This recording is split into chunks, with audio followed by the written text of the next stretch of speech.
느헤미야가 이제 성벽을 재건하기 시작하자 이제 여러 가지 방해가 일어나기 시작했습니다. 이제 외적인 일이 일어나고 그다음에 내적인 일들이 일어나고 그러니까 언제나 그렇습니다. 하나님의 일을 하기 시작하면 방해가 있습니다. 그 일이 정말 하나님의 일이 맞다고 한다면 악한 세력이 가만히 있지 않습니다. 반드시 공격합니다. 자신의 세력이 그렇게 무너지는 것을 그냥 보고 있을 수는 없기 때문에 그렇습니다. 이 사단이 수단을 다해서 우리를 공격하고 방해하기 시작합니다. 그래서 만약에 방해가 일어나기 시작한다면 이 일이 하나님의 일이 맞구나 이렇게 생각할 수도 있을 것 같습니다. 지금 이런 사탄의 방해 아래 있는 분이 계신다면 힘내시기 바랍니다. 틀림없이 오늘 제목이 저겁니다. 내 손을 힘있게 하소서. 틀림없이 하나님께서 승리케 하실 것입니다. 제가 이제 2002년에 우리 교회에 온 것 같은데 그때 이제 제가 아직도 그 장면이 기억나는 장면이 있습니다. 그때 수요 예배였는지 금요 철야였던지 기억은 안 나는데 우리 황희순 권사님께서 그때는 늘 춤을 추셨습니다. 기억나십니까, 권사님? 이제 찬양을 하면 항상 일어나서 막 춤을 추셨습니다. 그 모습이 저는 참 보기가 좋았습니다. 저분이 성령이 충만하시구나 그런 생각을 했었는데 우리가 좀 이 금요철에 힘을 받기를 원하는 것은 교회의 기본이 제가 생각하는 교회의 기본은 세 가지입니다. 교회는 반드시 기도가 있어야 되고 그리고 교회는 전도를 해야 됩니다. 또 한 가지 교회는 분명히 말씀을 배워야 됩니다. 이게 세 개입니다. 이것 중에 하나가 무너지기 시작하면 힘 있는 교회라고 얘기할 수가 없습니다. 사실 이제 우리 교회가 참 오랫동안 기도를 많이 안 했습니다. 그래서 금요철야 모이면은 한 20명이나 모였을까. 너무나 가슴 아플 때가 참 많았습니다.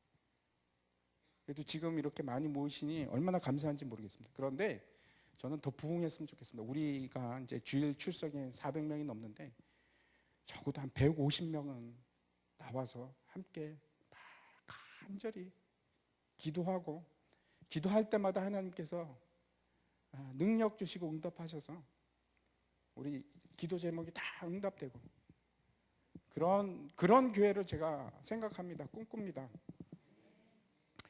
기도하지 않고 하나님께서 무슨 역사를 이루시겠습니까?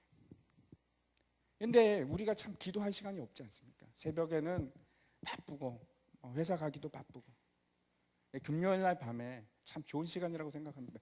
우리가 절제할 수만 있으면 좀 쉬고 싶은 생각, 그다음에 텔레비전 앞에 누워 있고 싶은 생각만 좀 절제할 수 있으면 나와서 하나님 만나고 기도하고 그럴 때 반드시 하나님께서 역사하시리라고 믿습니다. 사탄이 이제 지난 시간에 그 내적 분란을 일으킨 얘기를 우리가 살펴보았는데 그 이유가 무엇이었는가? 이기심 때문에 그렇습니다. 이 사탄이 우리 속에서 계속 부추기고 있는 것이 이기심, 원망을 불러일으킵니다. 이기심 때문에 원망이 드러나기 시작합니다. 나는 왜 이런가? 나는 저 사람은 저런데. 세상에는 여러 가지 힘들고 불합리한 일들이 많이 있습니다. 젊은 사람들이 아무리 열심히 일하고 취직을 하려고 하고 공부하고 그래도 잘 안 됩니다. 불합리한 겁니다. 정상이 아닙니다.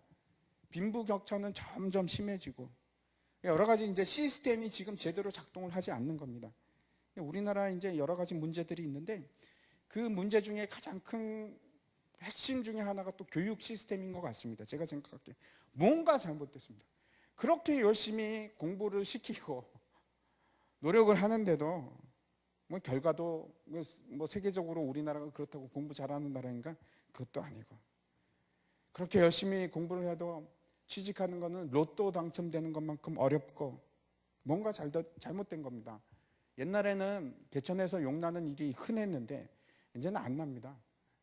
제가 이제 이런 말을 들었습니다. 자식을 명문대 보내는 세 가지 조건. 혹시 여러분 뭔지 아십니까? 자식을 명문대 보내는 세 가지 조건이 있는데 첫 번째, 할아버지의 경제력. 할아버지가 경제력이 있어야 된답니다.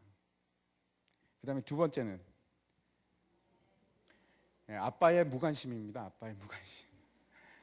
그리고 세 번째는 엄마의 정보력. 이것이 이제 삼박자가 맞아야지 대학에 간다고 합니다. 좋은 대학에.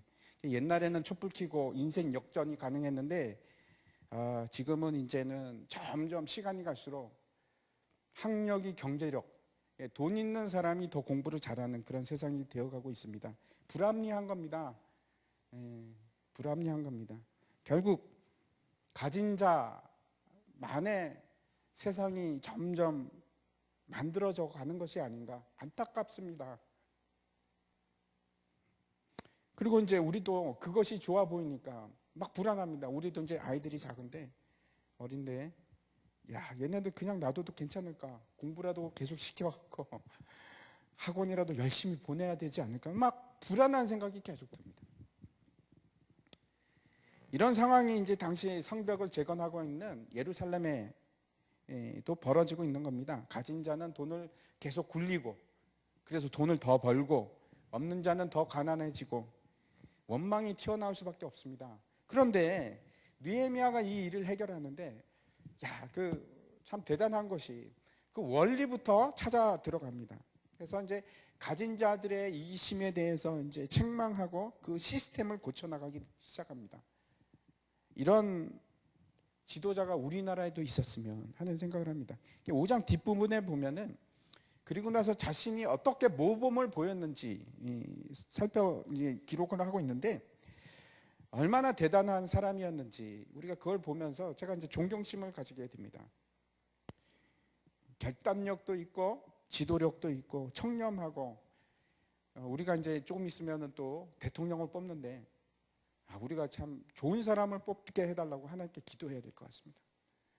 아무나 뽑을 것이 아니고 정말 훌륭한 지도자를 뽑을 수 있도록. 우리나라가 이제 경제가 막 흔들리는 것도 사실 선진국들을 보면은 정치가 안정되어 있는 나라는 절대로 경제가 흔들리지가 않습니다. 경제가 흔들리는 나라 보면은 정치가 좀 미흡할 때 그런 일이 막 일어나는 것 같습니다. 느헤미야가 이제 유대 총독으로 부임한 지 12년이 되었는데 그것을 이제 얘기하면서 이렇게 얘기합니다. 나와 내 형제들은 녹을 먹지 않았다. 다시 말씀드려서 이제 봉급을 받지 않았다 이렇게 얘기한 겁니다. 이거 혹시 좀 바꿔주십시오. 다른 걸로 좀 바꿔주십시오. 페르시아 이제 제국 내에서 총리에게 총독에게 주어진 권한이 있는데 이스라엘 총독이다 그러면은 이스라엘 총독은 이제 그 내에서 관내에서 세금을 받을 수가 있습니다. 세금을 징수해서 원하는 만큼 자기가 취하고 또 이제 물론 이제 페르시아 중앙 정부에도 그 세를 내야 됩니다. 하지만 이제 세금을 걷어서 자신이 취할 수 있는 권한이 있는 겁니다. 그러니까 많이 취하면 세금을 많이 걷으면 자기가 이득이 늘어나는 거죠. 그런데 그걸 다 포기를 합니다. 자신의 권리도 포기하고. 좀 바꿨다가 다시.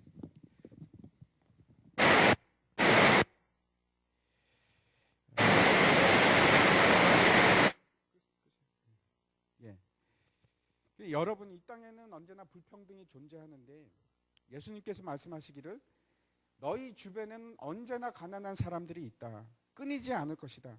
가난한 사람은 항상 너희들과 함께 있다. 이렇게 얘기를 하십니다. 신명기 15장에 보면 한번 보여주십시오. 이렇게 얘기하고 있습니다. 땅에는 언제든지 가난한 자가 그치지 아니하겠으므로 내가 내게 명령하여 이르노니 너는 반드시 내 땅 안에 내 형제 중 곤란한 자와 궁핍한 자에게 내 손을 펼지니라 이렇게 얘기하고 있습니다. 우리가 이제 기억해야 할 것은 우리에게는 가난한 사람을 도와야 될 의무가 있습니다. 우리가 잊기 쉬운 것인데 하나님께서 우리에게 재물을 주셨으면은 반드시 그 이유가 있습니다.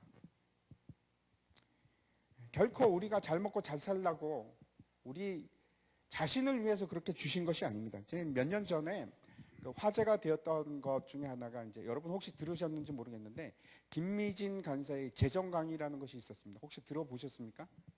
들어보신 분들도 계실 텐데 저도 다 들어봤습니다. 그 내용 중에 제가 잊혀지지 않는 것이 있는데 이 김미진 간사 어머니 얘기를 하시는데 이분이 신념이 그겁니다. 내가 있는 주위에 몇 킬로 반경? 뭐 그때 2킬로인가 그랬는데 내가 살고 있는 2킬로 반경에는 절대로 내가 거지를 두지 않겠다. 어떻게 해서든 내가 다 먹여 살리겠다. 그런 생각을 가지신 분입니다. 그래갖고 그 거지들을 다 불러다가 먹이는 겁니다. 이런 사람들이 필요합니다. 우리 교회 안에서도 필요합니다. 여러분 우리 교회 안에서 우리가 일일이 다 속사정을 모르지 않습니까? 근데 힘들고 가난하고 약한 사람들이 있습니다. 제가 꿈꾸기는 우리 교회도 그 사도행전에 나오는 예루살렘 교회처럼 그렇게 자기 것을 다 가난한 자에게 나눠줄 수 있는 사람이 나왔으면 얼마나 좋을까. 이기적이지 않고 내 형제를 진짜 자기 몸처럼 사랑하는 사람들이, 그런 사람들이 필요합니다. 그럴 때 교회가 세워지는 겁니다. 두 번째 이 느헤미야가 언급하는 것이 이전 총독들은 백성들에게서 먹을 거, 양식이나 관례처럼 포도주나 뭐 이런 것을 이제 빼앗아 갔는데 나는 한 푼도 하나도 그런 일을 한 적이 없다. 왜? 나는 하나님 여호와 하나님을 경외하기 때문에 그렇다. 이렇게 얘기합니다. 하나님 백성이 이와 같이 하는 것은 여러분 비정상이 아니고 정상입니다. 남을 사랑하는 거, 내 몸처럼 사랑하는 거, 이거는 정상입니다. 하나님을 두려워하는 사람들의 마음입니다. 하나님을 두려워하는 사람이 내 옆에 가난한 사람이 있는데 그 사람을 두고 본다. 아이 뭐 그 사람 뭐 그렇게 살라지 하는 것은 하나님을 두려워하는 마음이 아닙니다. 세 번째 느헤미야가 얘기하는 것이 예루살렘 성벽 공사에 있어서 너희들만 일한 것이 아니고 나와 내 종도 참여했다. 이렇게 얘기합니다. 대단하지 않습니까? 총독인데 그 성벽 쌓는데 자기가 앞장서서 지시만 하는 것으로 끝나는 것이 아니고 자기도 같이 합니다. 종들과 함께 성벽을 쌓아 올립니다. 그 다음 언급하는 것이 느헤미야가 유대 사람들과 민장들을 모아서 150명에 이르는 사람들인데 그 사람들은 내가 다 먹였다. 사비를 털어서. 그리고 그에 따른 돈을 요구를 하지 않습니다. 오히려 이스라엘 사람들을 향해서 자기가 희생하는 겁니다. 사람들을 향해서 희생하는 사람. 지도자가 이러면 얼마나 좋을까요? 왜 그러냐? 백성들이 부욕하고 있기 때문에 내가 그들을 돕기 위해서. 이런 느헤미야의 고백이 정치 지도자에게만 필요한 것이 아니고 교회에도 요구가 됩니다. 교회는 어떻게 세우는 건가? 이런 사람들이 세워나가는 겁니다. 하나님 나라를 세우는 사람들이 이런 사람들입니다. 내가 하나님 나라를 위해서 내 것을 희생하는 사람. 우리 교회도 그런 사람들이 많이 나오기를 제가 바랍니다. 하나님 나라를 내가 세우겠다.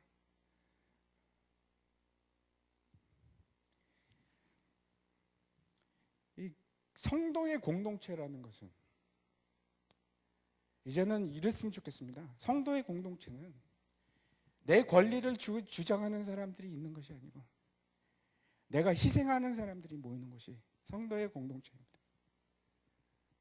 희생하는 사람, 권리를 주장하는 사람이 아니고 목사부터 시작해서 장로, 집사, 권사 할 거 없이 내 권리는 이거다 이렇게 얘기하는 사람이 없었으면 좋겠습니다. 그리고 함께 일하는 겁니다. 서로를 위해서. 나는 목사라서 빠지고 이런 것이 아니고 나는 뭐 장로라서 빠지고 나는 권사라서 빠지고 그런 것이 아니고 내가 어떻게 하면 더 희생할 수 있을까?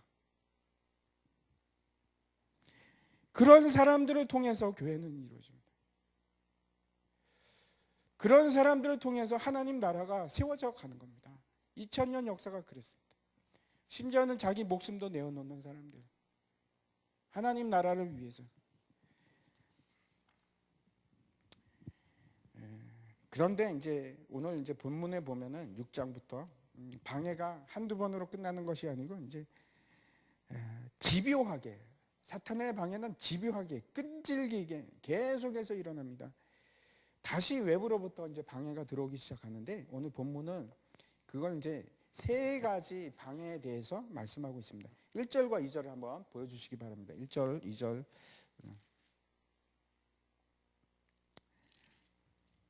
네, 제가 읽겠습니다. 산발락과 도비아와 아라비아 사람 게셈과 그 나머지 우리의 원수들이 내가 성벽을 건축하여 허물어진 틈을 남기지 아니하였다 함을 들었는데 그때는 내가 아직 성문에 문짝을 달지 못한 때였더라. 산발락과 게셈이 내게 사람을 보내어 이르기를 오라 우리가 오노 평지한 촌에서 서로 만나자 하니 실상은 나를 해하고자 함이었더라. 이렇게 얘기하고 있습니다. 지금 어떤 상황인가 하면 그 산발락이 편지를 보냈는데 그때가 이제 성벽은 다 거의 다 완성이 되었습니다. 뭐만 남았는가? 성문만 남았습니다. 성문을 이제 보통 이제 제일 마지막에 이제 달게 되어 있습니다. 그것만 달면은 완성인데 다 된 겁니다. 거의 다 된 겁니다. 근데 이 사실을 듣고 산발락과 그 일당들이 편지를 보냅니다. 느헤미야에게 오노 평지에서 만나자. 회담을 하자 이런 내용입니다. 이 산발락과 도비아 게셈 사람들은 처음부터 눈에 가시였습니다. 그런데 이 사람들이 먼저 손을 내민 겁니다. 자, 우리 타협하고 협상 좀 합시다. 오노 평지라는 것이 일종의 중간 지역입니다. 예루살렘과 그리고 이제 사마리아 사이에 있는 중립 지역인데 아무튼 이것이 어딘가 하면은 영토 바뀝니다. 이스라엘 영토 바뀝니다. 그것으로 이제 불러내겠습니다. 여러분 같으면 어떻게 하시겠습니까? 사실 이제 우리가 생각해 보면은 그렇게 나쁜 조건은 아닙니다. 야, 그래 이 눈에 가시 같은 사람인데 이제 조금만 더 기다리면은 성이 완성되는데 그때까지만 좀 시간을 끌자, 시간을 벌자. 이 사람들 좀 무마시키고 그리고 이제 일을 끝나면 되지 않을까? 협상을 했으면 어떨까 하는 생각을 우리가 가지지 않을 수 있겠습니까? 우리도 그런 생각을 합니다. 근데 여기서 우리가 분명히 배워야 할 것은 지금 이 산발락과 이 무리들은 무엇을 상징하는가? 우리의 대적 사탄, 우리의 원수 사탄을 상징합니다. 여러분 사탄과 타협은 있을 수가 없습니다. 한번 넘겨주시기 바랍니다. 그들과 무엇을 우리가 함께 의논하거나 속내를 터놓고 얘기하자. 아닙니다. 아닙니다. 절대 그래서는 안 됩니다. 우리가 죄와 타협하는 일은 없어야 합니다. 그것을 통해서 우리가 얻을 수 있는 것은 아무것도 없습니다. 혹시 여러분 이제 술이나 담배나 이렇게 끊어보신 분이 계십니까? 저는 끊어봤습니다. 끊어봤는데 담배를 뭐 조금씩 줄이겠다. 그러다가 끊지. 뭐 술은 약간씩만 마시다가 끊지. 제가 그렇게 해서 성공한 사람을 본 적이 없습니다. 절대 그렇게 끊어지지 않습니다. 단번에 끊는 겁니다. 죄를 끊을 때, 그래 이번 주는 한 3번만 짓고 그 다음 주에는 좀 2번만 짓고 그렇게 하는 것이 아니고 단칼에 끊는 겁니다. 단칼에. 금연을 할 때도 실제 금연을 할 때도 단번에 끊는 것이 가장 성공 확률이 높다고 합니다. 죄도 마찬가지입니다. 여러분 죄가 있는데 그것을 조금씩 줄여나가겠다. 아니요. 단번에 해야 됩니다. 단번에. 힘들고 고통스럽습니다. 그런데 하셔야 합니다. 내가 이번만은 그냥 넘어가지. 아니요. 안 됩니다. 하셔야 합니다. 타협하지 마십시오. 신앙생활도 마찬가지입니다. 우리 신앙생활은 여러분 절대 타협의 대상이 아닙니다. 그냥 원칙을 정해놓고 그대로 하십시오. 물러서지 마시기 바랍니다. 내가 만약에 주일 성수를 하겠다. 그럼 하는 겁니다. 이번 주는 그냥 넘어가지. 아니요. 그렇게 하는 거 아닙니다. 광야에서 이제 예수님께서 금식을 하실 때 사탄이 와서 이제 흥정을 계속합니다. 내가 이걸 하면, 네가 이걸 하면 이걸 주겠다. 이것만 한번 해봐. 이렇게 될 거야. 파우스트, 괴테가 이제 파우스트라는 이제 명작을 남기지 않았습니까? 거기 보면 이제 파우스트 박사가 사탄과 흥정하는 장면이 나옵니다. 이렇게 하는 겁니다. 이제 사탄이 와서 파우스트 박사에게 내가 너한테 24년 동안 24년입니다. 24년 동안 너한테 영화와 부귀를 다 줄게. 그런데 24년이 지나면 네 영혼을 나한테 달라. 여러분 어떻게 하시겠습니까? 야, 24년이면 꽤 긴 시간인데 괜찮겠네. 파우스트가 팝니다. 자기 영혼을 24년하고 맞바꿉니다. 그래서 이제 막 바꾸자마자 재산도 늘고 명예도 올라가고 영화를 누리는데 24년이 금방 지나갑니다. 잠깐 그냥 바람이 스치듯이 그냥 지나가 버리는 겁니다. 그리고 24년이 딱 지나니까 사탄이 와서 오늘 밤 12시에서 1시 사이에 네 영혼을 가져가겠다. 이제 부하를 보내죠.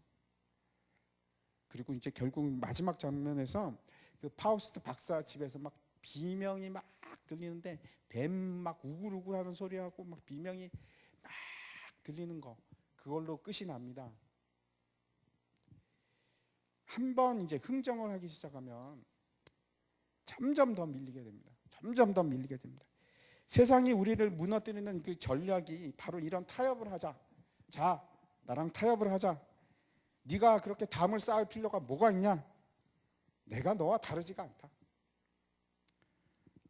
혹시 여러분 그런 유혹을 받고 계신지도 모르겠는데 느헤미야는 지금 뭐라고 하냐면은 아니야, 나는 하나님의 성벽을 다 쌓을 때까지, 내가 하나님의 성벽에 문을 달 때까지 너를 만날 이유가 없어. 아주 똑 부러지게 명확하게 그렇게 얘기를 합니다. 야, 주말인데 오늘 금요일발인데 좀 쉬지 뭐. 아유, 이번 주는 뭐 좀 기도 좀 안 하면 어때?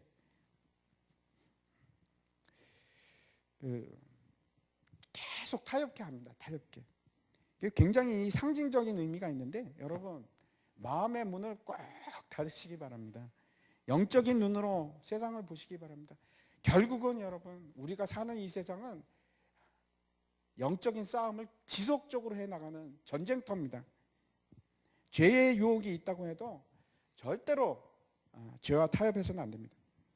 좋은 것이 있는데 한 번만 아니요 절대 안 돼요. 큰일 납니다. 하지 마십시오. 타협은 안 됩니다. 타협이 아니라 나는 하나님 일에 집중하겠다. 타협하지 않고 나는 하나님의 일에 집중하겠다. 그런 여러분이 되시기를 바랍니다. 산발랏이 이런 편지를 여러분 4번이나 보냅니다. 또 보내고 또 보내고 또 보내고. 첫 번째 협상하자 이렇게 얘기합니다. 두 번째 사건은 이렇게 편지로 협상을 하자고 하는데 잘 나타나질 않으니까 다섯 번째는 이제 어떤 편지를 보내냐면은 특별한 편지를 보냅니다. 이 이제 봉화하지 않고 편지를 이제 봉을 해야 되는데 공문서라면 봉을 해가지고 그 양피지 같은 거 한번 보여주십시오. 예, 저렇게 양피지 같은 게 있고 그 다음에 이제 그 밀랍이나 이런 것들은 봉을 해서 보내는 것이 정상인데 저게 없는 겁니다. 그리고 이제 딱 전달을 하는데 왜 그럴까? 여러분 한번 생각해 보시기 바랍니다. 왜 산발랏이 저거 봉하지 않았을까? 왜 그랬을까요? 이유는 사람들이 다 볼 수 있도록 전달하는 사람부터 시작해서 소문이 퍼지게 일반 백성들에게 다 소문이 퍼지게 하기 위해서 그런 겁니다. 한번 이제 본문 5절부터 7절까지 제가 한번 읽어보도록 하겠습니다. 산발랏이 다섯 번째는 그 종자의 손에 봉하지 않는 편지를 들려 내게 보냈는데 그 글에 이르기를 이방 중에도 소문이 있고 가스무도 말하기를 너와 유다 사람들이 모반하려 하여 성벽을 건축한다 하나니 내가 그 말과 같이 왕이 되려 하는도다. 또 내가 선지자를 세워 예루살렘에서 너를 들어 선전하기를 유다에 왕이 있다 하게 하였으니 지금 이 말이 왕에게 들릴지라. 그런즉 너는 이제 오라 함께 의논하자. 야, 의논하자 이렇게 얘기를 합니다. 지금 느헤미야에게 그 임봉하지 않은 편지를 보냈는데 그 내용이 지금 네가 왕이 되려고 하는구나. 그뿐만 아니고 야, 너 벌써 유다의 왕이 됐다며. 그렇게 선전했다며. 야, 그 큰일 났는데 우리 좀 와서 같이 의논하자 이런 겁니다. 이제 임봉하지 않았으니까 편지를 전달한 사람이 펼쳐보고 싶지 않겠습니까? 펼쳐 딱 봤는데 살짝 보니까 대단한 내용이 있는 겁니다. 야, 어마어마한 겁니다. 느헤미야가 지금 왕이 되고 싶어한대. 그리고 벌써 선포를 하기 시작했대.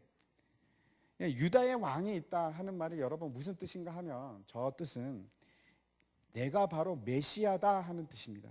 사람들이 이제 계속해서 포로기 이후에 왕을 기다려왔는데 학계 선지자도 그러고 스가랴 선지자도 오고 메시아가 올 것이다 하는 예언을 하고 있었는데 지금 느헤미야가 이렇게 한다는 겁니다.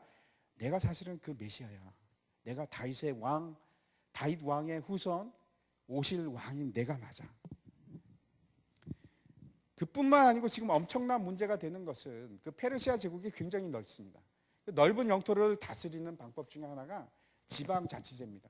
그래서 많은 사람들에게 많은 지역을 이제 지방자치를 하게 놔두는데 대신에 자유도를 많이 주는 겁니다. 그런데 만약에 반역을 일으킬 낌새가 보였다. 그러면 처참하게 그냥 짓밟아 버리는 겁니다. 완전히 그냥 다 진멸을 시켜버리는 겁니다. 그것이 페르시아의 방법이었습니다. 그런데 이 산발랏 무리가 뭐라고 이제 소문을 냈냐면 느헤미야가 왕이 되겠대. 그리고 자기가 메시아라고 주장하기 시작했어. 일반 사람들이 이 소식을 들으면 공포감을 느끼는 겁니다. 야, 페르시아가 와서 우리를 다 죽일 수도 있겠구나. 야, 이제 그러면 안 될 것 같은데? 성벽을 짓는 이유가 왕이 되려고 그러는구나. 야, 이거 잠깐 멈춰야 될 것 같은데? 느헤미야가 정말 왕이 되는 거 아니야? 이런 여론전을 벌이는 겁니다. 무섭습니다. 이 여론전이. 이런 여론을 접하게 되면 사람들의 생각이 이제 변하기 시작하는데, 야, 저 사람이 저렇게 생각하는구나. 그러면서 내 생각도 바꾸기 시작합니다. 그 생각들, 사람들의 생각에 맞추어서. 이게 이제 사탄의 교묘한 계획입니다. 사람들을 두렵게 만들게 하고, 사람들에게 이제 헛소문을 통해서 서로 오해하게 하고, 불신하게 하고, 서로 비난하게 하고, 이간질시키고. 대표적인 전략입니다.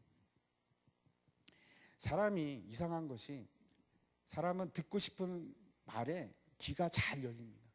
그래서 저 사람이 내가 듣고 싶은 말을 하면은 그냥 귀가 쫑긋해서 그 말을 금방 흡수를 합니다. 왜 그런가? 내 마음이 왜곡되어 있어서 그렇습니다. 그렇게 왜곡이 되어 있어서. 그렇지 않으면, 내 마음이 왜곡되어 있지 않으면은 그 뜬 소문이 잘 들리지 않습니다. 내 마음이 거기에 동요되지가 않습니다. 특히 이제 누구가 그렇게 생각하더라. 이런 말이 사람들의 마음을 무너뜨립니다. 교회에서도 마찬가지입니다. 수근수근 누가 어떻다더라. 그래서 우리가 말 옮기는 것을 조심해야 됩니다.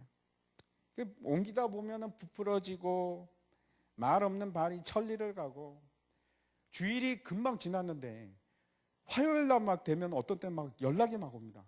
이게 화요일인데 주일날 있었던 얘기들이 막 소문을 타고 막 돌아다니기도 합니다. 너무나 중요한 것은 여러분, 사람을 두려워해서는 안 됩니다. 성경은 계속해서 얘기하는 것이 사람을 두려워할 것인가 아니면 하나님을 두려워할 것인가. 우리가 느헤미야의 입장에서 한번 생각해 보았으면 좋겠습니다. 제가 이제 저희 어머니가 오랫동안 전도사 생활을 하셨습니다. 전도사였는데 교회에서 오랫동안 일하고 또 병원에서도 오랫동안 일을 하셨습니다. 그래서 제가 이제 전도사가 딱 되었을 때 저를 딱 앞에 앉히시고 이제 지침을 몇 가지를 주셨습니다. 근데 저한테 첫 번째가 뭐였냐면 정민아, 내 말을 명심해야 되는데 절대 교회에서는 말을 옮기면 안 돼.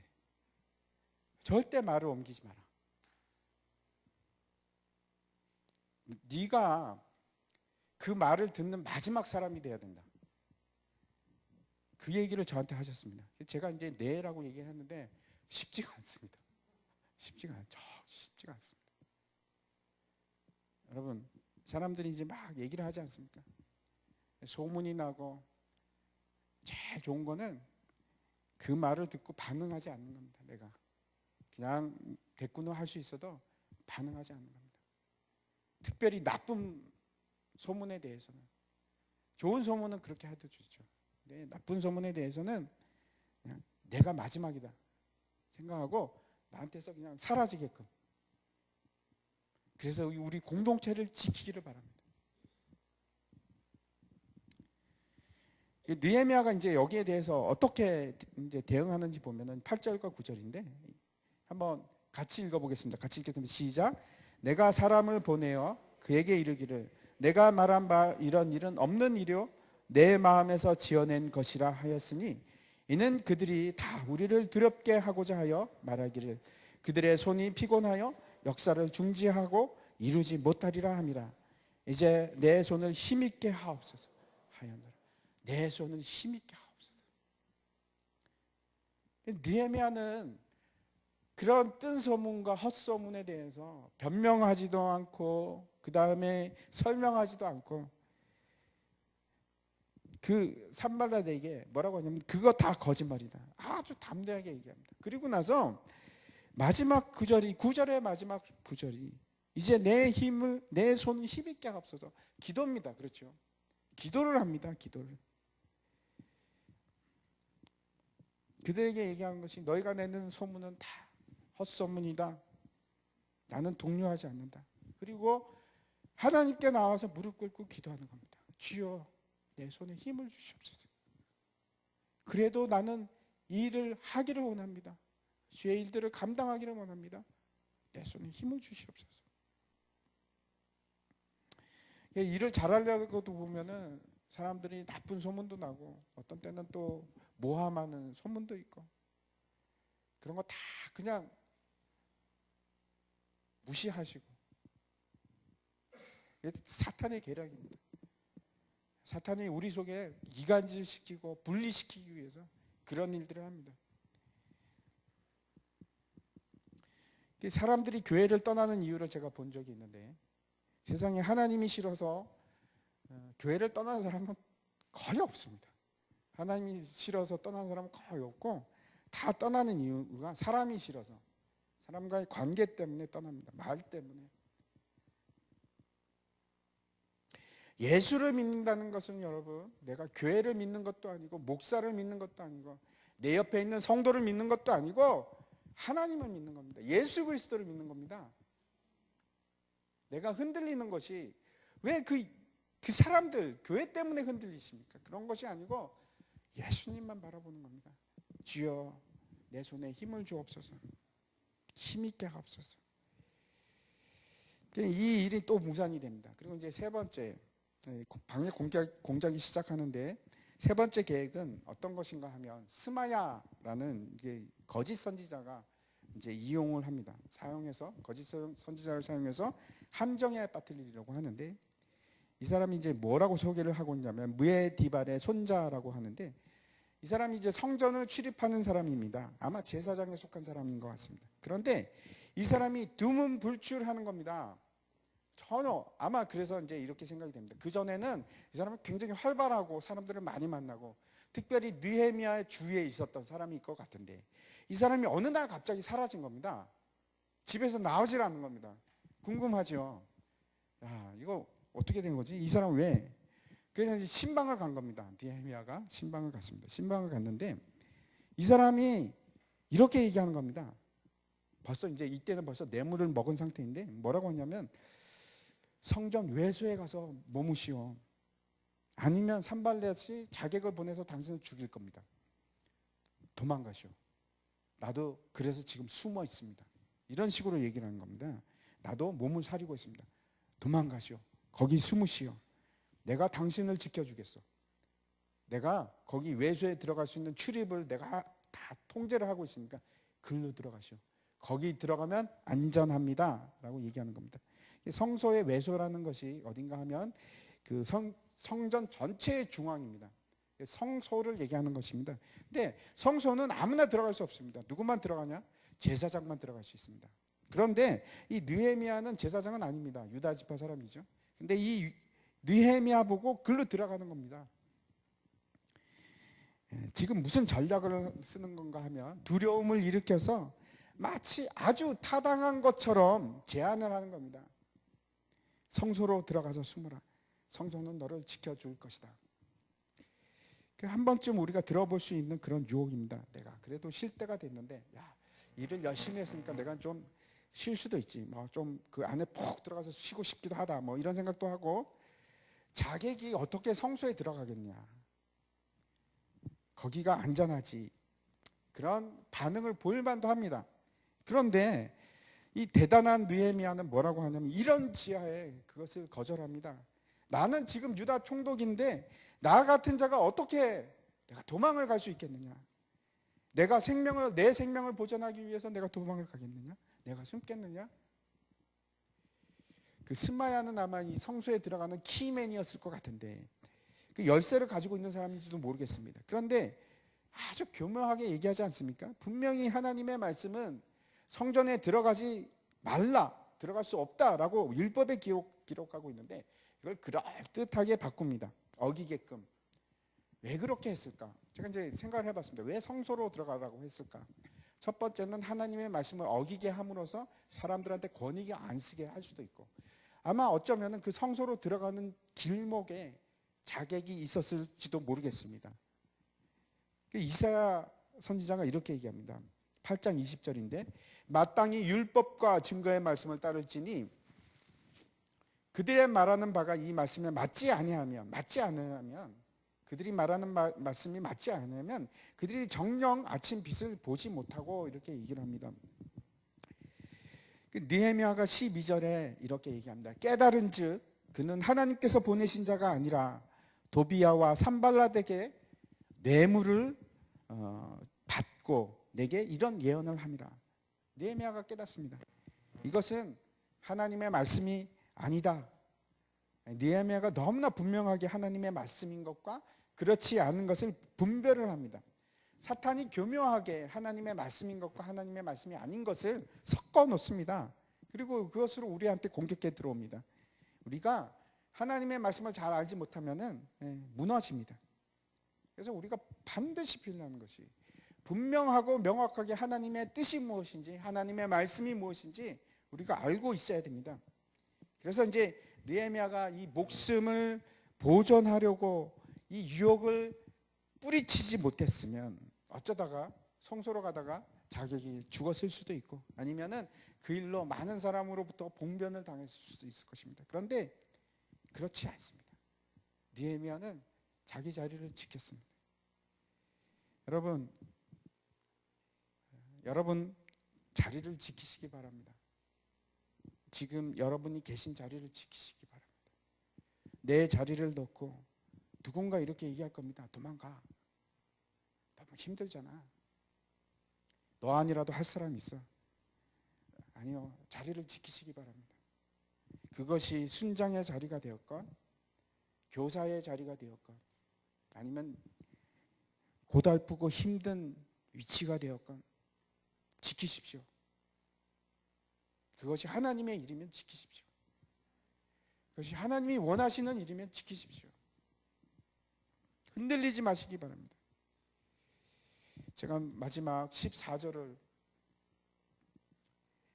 읽고 이제 말씀을 마치려고 합니다. 내 하나님이여 도비야와 산발락과 여선지인 노다야와 그 남은 선지자들 곧 나를 두렵게 하고자 한 자들의 수행을 기억하옵소서 하였구나. 지금 보니까 이 사람뿐만 아니고 스마야뿐만 아니고 많은 사람들이, 주위에 있는 많은 사람들이 이 느헤미야를 흔들기 위해서 주위에 있었습니다. 여러분 이럴 때 어떻게 할까요? 내 주위에 부패한 사람들이 많이 있고 가짜들이 막 있을 때, 가짜처럼 보이는 사람들이 있을 때 칼을 휘둘러서 그 사람들을 다 쫓아내야 됩니까? 그렇게 하면 전쟁이 시작되는 겁니다. 싸움이 시작되는 겁니다. 그런데 우리 안에서 이런 일이 흔히 일어나지 않습니까? 그런데 느헤미야는 어떻게 했느냐? 기도합니다. 너무나 놀랍지 않습니까? 다시 하나님 앞에 나가서 기도하기 시작하는데 주여 나를 두렵게 하고 그러한 자들의 소행을 기억하옵소서. 사람들에 가서 한탄하고 그 사람들을 치고 잘라버리고 하는 것이 아니고 지금 주여 나에게 그렇게 한 자들을 기억하옵소서 하나님께 호소하기 시작합니다. 여러분 살아서 교회가 역사하기 시작하면 반드시 공격을 할 겁니다. 그래서 우리가 기도해야 됩니다. 우리의 무기가 있는데 우리에게 무기는 기도입니다. 기도를 통해서 승리할 수밖에 없습니다. 하나님의 일을 하면 공격을 당합니다. 근데 무너지지 마시기 바랍니다. 물러서지 마시기 바랍니다. 타협하지 말고 그 소문에 흔들리지도 마시고 그리고 뒤로 물러서지 마시기 바랍니다. 이제 우리가 오늘 말씀을 통해서 같이 기도했으면 좋겠습니다.